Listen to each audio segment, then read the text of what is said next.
Supply ng bulaklak sa Pacol Flower Farm sa Naga City, Camarines Sur, sapat para sa Valentine's Day. Presyo ng mga bulaklak, posibleng tumaas pa. Si Jessica Kalinog ng GMA Regional TV, Balitang Bicolandia para sa detalye. Sunflower at aster ang mabentang mga bulaklak para sa Valentine's Day na makikita sa flower farm na ito sa Barangay Pacol, Naga City sa Camarines Sur. Ayon kay Jenelyn, mas marami ngayon ang kanilang supply kumpara noong nakaraang taon.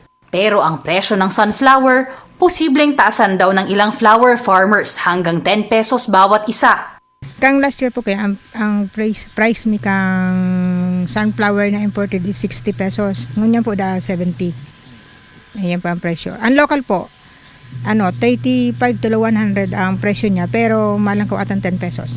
Ngayong araw, inaasahan na ang pagdagsa ng mga mamimili ng bulaklak sa flower farm na ito sa Barangay Pacol. Karamihan sa mga ito ay wholesale na itinitinda sa fresh flower section ng Naga City People's Mall, habang ang iba, ibinebenta naman sa iba pang bahagi ng rehiyon. Isang araw bago ang Valentine's Day, ang mga bulaklak sa public market sa lungsod, halos 300 hanggang 800 pesos na ang kada dosena.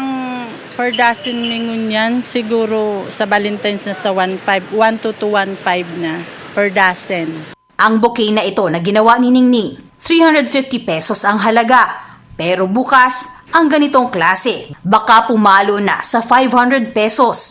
Iyon ang hanap buhay mi. Diyan kami nagkukuhang suporta sa pamilya. Red roses ang pinakamabenta tuwing Valentine's Day.